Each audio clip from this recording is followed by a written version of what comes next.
First intermission here in Bridgewater, Massachusetts, where the Lindenwood Lions are wrapping up their road slate, and we are going to be joined by two assistant coaches. You heard Kyle Diamond last night on the postgame show make his radio debut. Jack Combs and I did a long interview back in Kalamazoo, Michigan, when the Lions were up playing Western Michigan. Fellas, it's good to be with you. How are you? Doing great after last night. After last night, I mean, you look at it, a 10-goal performance.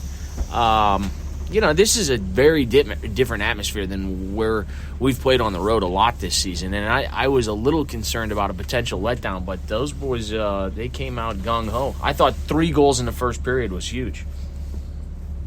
Yeah, like I said last night, I think that we got the start that we wanted. I think it helped kind of dictate our game early on. And then, we can kind of run away with it and feel confident, feel good about ourselves, heading into period 2. So that's the message every night is we want to come out with our expectation of how we want to play. We want to dictate the first period, and that's been the message through on out here. I thought the guys, their ability to cycle the puck in the offensive zone, too, was really impressive. I mean, they dominated in the offensive zone time, Jack. Yeah, I mean, the point of emphasis for us was getting the weak side. There's a lot of room in this rink behind the net, so I feel like our guys did a good job of executing that. And, we have some big, strong bodies back there that are hard to knock off the puck. So we did a great job with our puck protection and able to roll off, scored a couple goals. So, that's huge for us. What's the mood like on the bench when you're just absolutely opening up a can? I mean, 10-goal performance.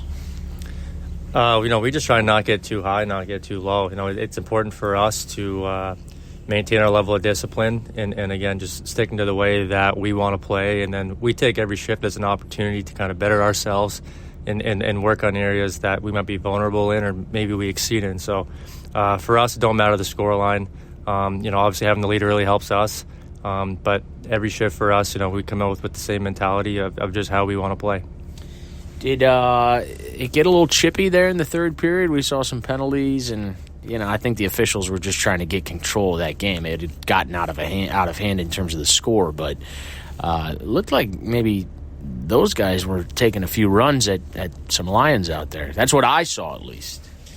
Yeah, I mean, they showed a little bit of pride there late. I guess it was a little too late there, in my opinion. But our guys compete, our guys battle. Till the final whistle. That's how Lindenwood plays hockey. And there was a couple melees there where our guys are sticking together. And personally, I love to see it. Jack, this is your first year behind the bench, but Kyle, you were around last season, and you've been with this program, and just seeing how it's moved into year 2 at this level.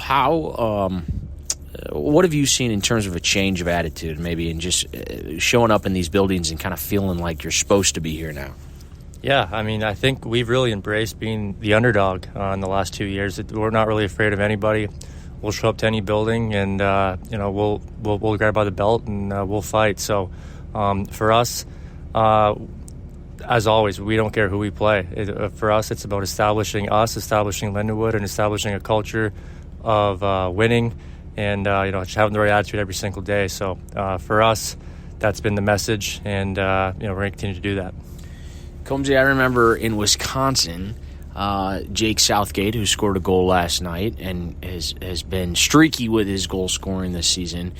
You guys went over some film. Talk me through what those sessions are like, and when a guy's not finding the back of the net, how to maintain confidence and just still finish your shift in front of the net and hope that you can get back on one of those hot streaks. Well, first of all, it says a lot about Gator's character, wanting to break out of his slump that he was going through. So I want to say that first. But we just went through a couple things offensively that I thought he could probably have more success doing. He wasn't shooting the puck a lot. He was trying to beat defenders one-on-one, and it just at this level, it's just it's not that easy to do. So we went over a bunch of clips. I gave my 2 cents.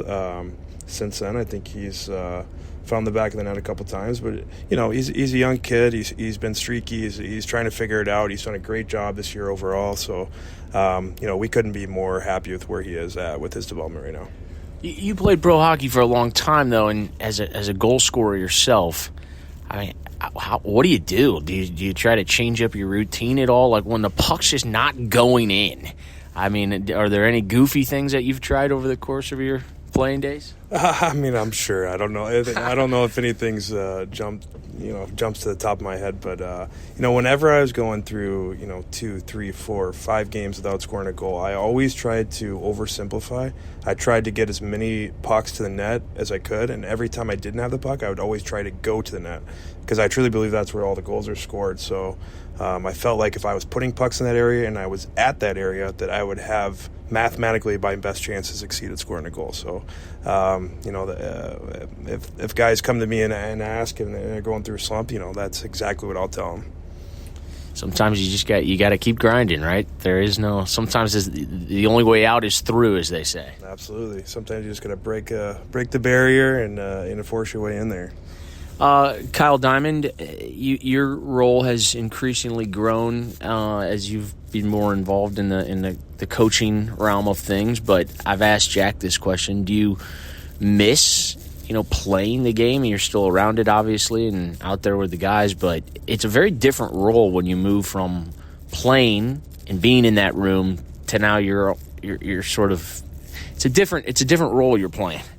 Yeah, absolutely. I think when you're playing, there's really nothing better than, lacing them up and going out with kind of your brothers and going to war every night. That's kind of fun.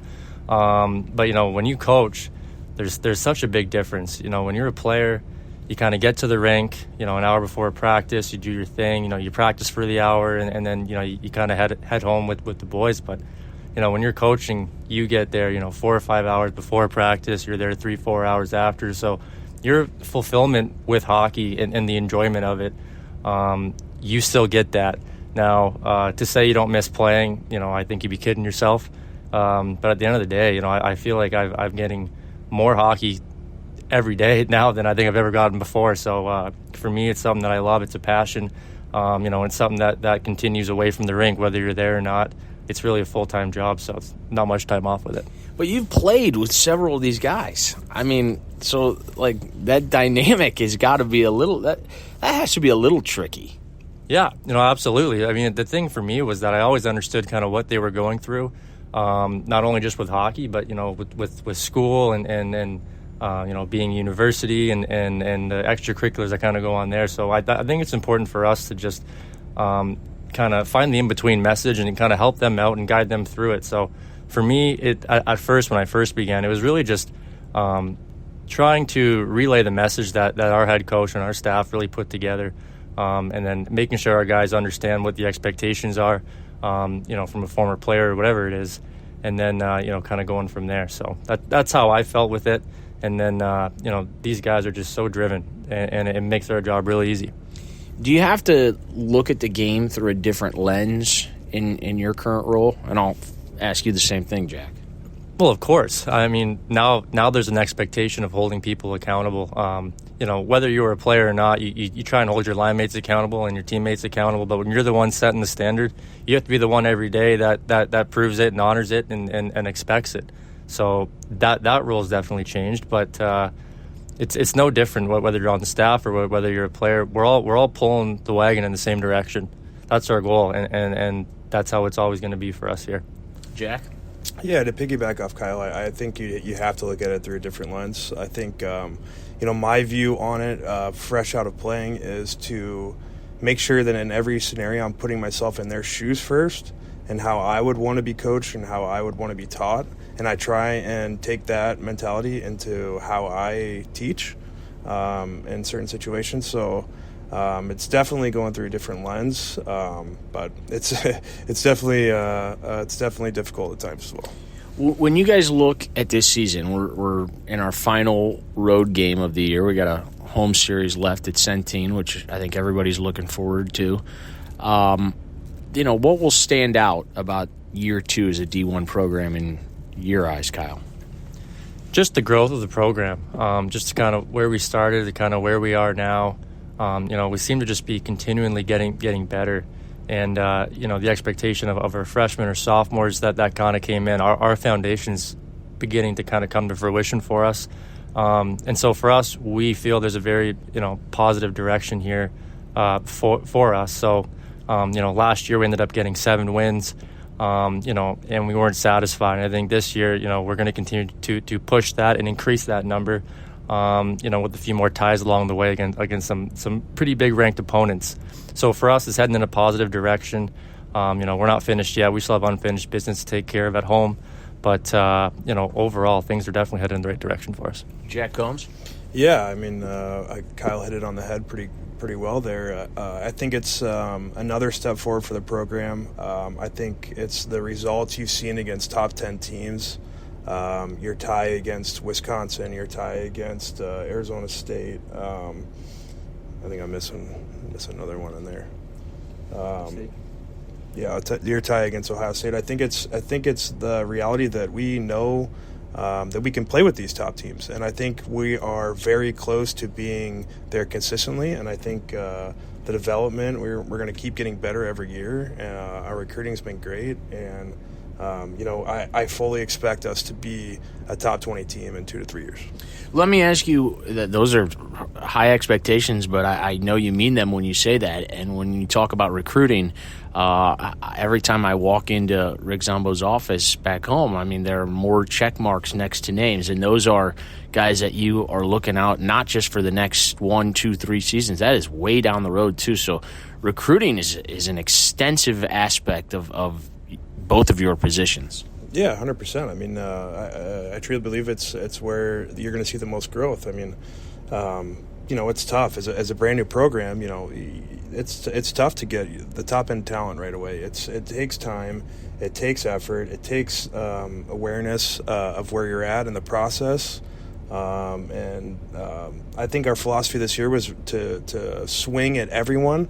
And see how far we can hit the ball in some place, and in some instances we've been successful, which is unbelievable for the program, and we're so excited for the future. And I just think it's been eye opening for me. It's been my first year, doing all this stuff. So we've kind of done it by committee, and it's been a great team effort, and it's been a lot of fun. Cal, you lived the experience of playing for the Lindenwood Lions, now coaching. Is it an easy sell for you when it comes to pitching? What it means to be a Lindenwood Lion? Absolutely. Coming from Canada, I think not a lot of people know a lot about St. Louis and kind of the hockey community down here, and I kind of see it all come together. During my sophomore year in 2019, when you saw the Blues win the Cup, you saw just how much pride this city has for it, and then the building of the Centene Community Ice Center just after that, and then obviously a couple high-end NHL draft picks who have now came into full starts in the NHL. So for me, selling St. Louis, selling Lindenwood, you really have to come and experience it yourself, and when you do, you really do fall in love with it. And I've been in St. Louis now. This is my 8th season, going on to my 9th. And I've embraced everything about it, and I have so much good to say about it, and so if I can sell that same message to recruits for the future of Lindenwood hockey, then I think I'm putting my best foot forward to kind of put this program on the map where it needs to be. Well, so much so that you've turned in your Leafs fanhood for St. Louis, so we're really happy to acquire that aspect of your life. Yeah. Absolutely. Appreciate that. Speechless. Yeah, speechless. Left you speechless there. All right, fellas. Well, this has been fun. I will finish with this. Yesterday, I had a chance to catch up with Brendan Rons, and he is new to the program. 4 years at Ferris State. But those guys in the room know that they've got 3 games left, including tonight, and they're sitting at 6 wins overall. Last year, as you mentioned, Kyle, 7 wins on that. And Brendan brought it up to me. He goes, we know that we won 7 last year, and we are determined to improve on that record, to keep that growth going. And I think that speaks. I said, wow, so that's very well known in the room, even from a guy who wasn't here a year ago. Yeah, and him coming as a transfer, he's been such a reliable piece to our leadership group and kind of what he brings every day and kind of his mentality. And he's fully bought in for us. And what speaks to that is kind of the strength of that locker room. Everybody knows where our program sits at. Everybody knows the expectation, and everybody knows the constant improvement every single day. That is our expectation. So, for him to bring that up doesn't surprise me. Like I said, it just speaks to his character and his willingness. And, we're really happy to have him, and we really hope he can finish strong for us and continue to play hockey and represent Lindenwood hockey for us in the future. And doesn't it speak to just the accountability that the guys have in that room? I mean, and I've always said this, that hockey players in general, I feel like, have more accountability amongst the players themselves than in any other sport. I truly believe that. Yeah, I think it's a true testament to the quality of character we have in the room, to the quality of character that we recruit. I think it's so vital to our success. And the 23 guys that we have on this trip are no exception to that. I mean, that's the standard that we have at our school, and those guys live up to it every single day. We're not at where we want to be with our results, but we're also playing a tough schedule. So I think there's a learning curve there, and we're going to get there eventually. And these every single guy on our team is a huge part of that.